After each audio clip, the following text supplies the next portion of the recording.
l'historique. Donc ouvrir une photo, je sélectionne une photo.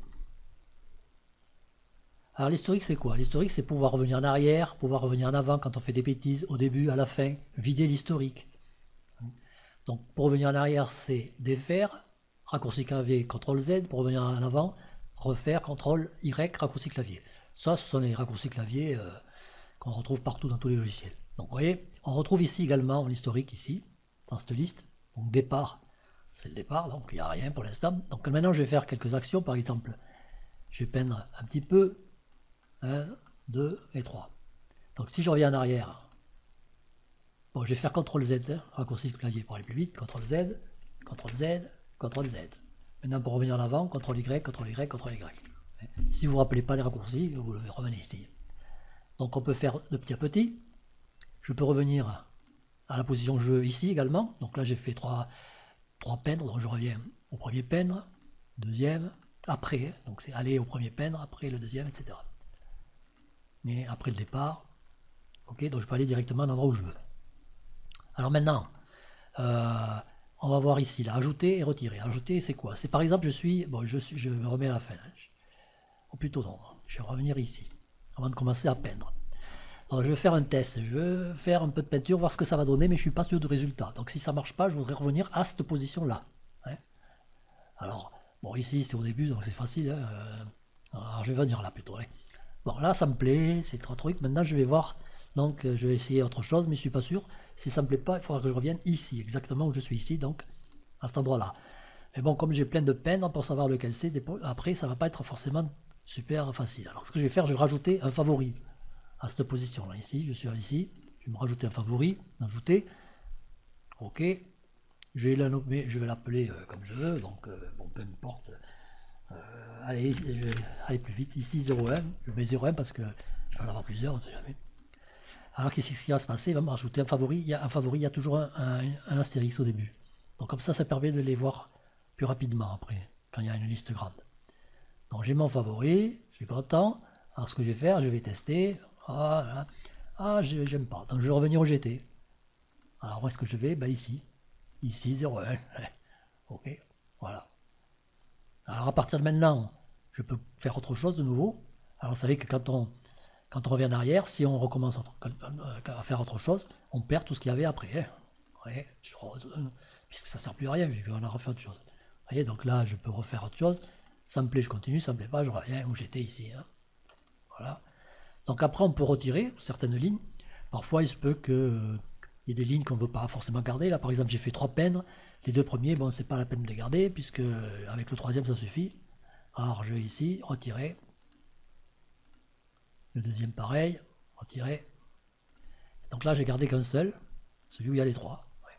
Bon, pareil pour les favoris. Le favori, j'en ai plus besoin, ça va, puisque à partir de là, ça me plaît, donc je peux revenir en arrière.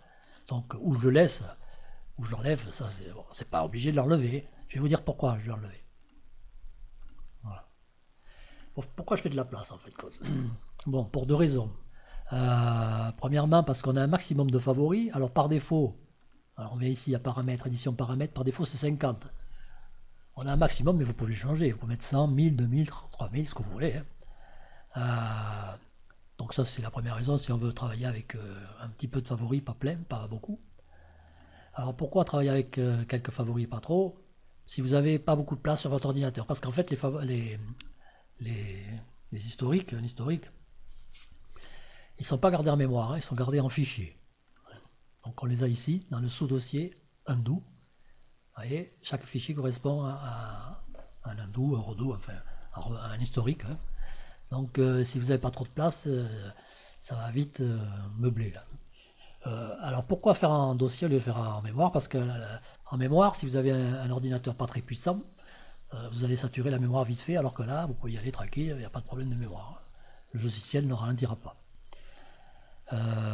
Donc voilà pourquoi. Alors ensuite, autre chose intéressante à savoir également, c'est que si vous avez une panne de courant ou que le logiciel bug d'un seul coup, ça peut arriver, on sait jamais.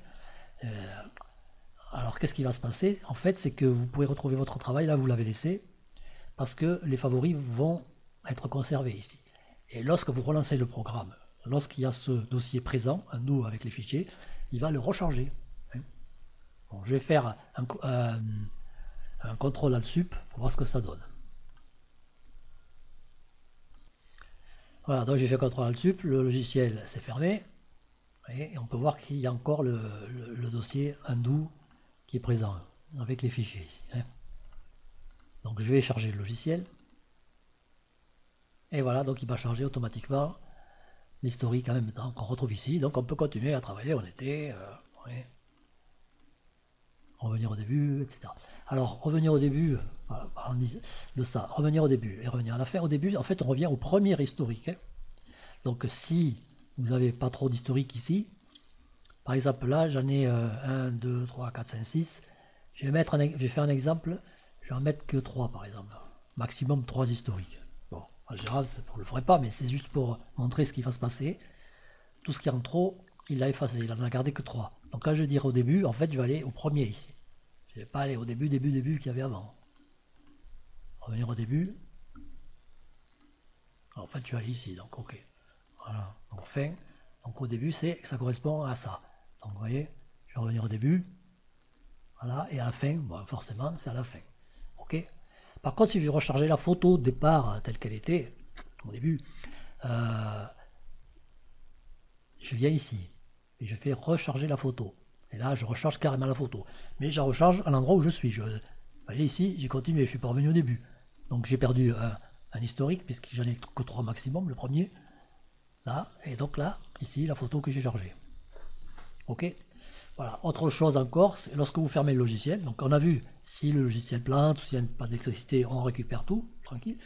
Et également, si on ferme le logiciel, quand on le quitte, il nous demande de conserver le projet pour le prochain lancement du logiciel ou non.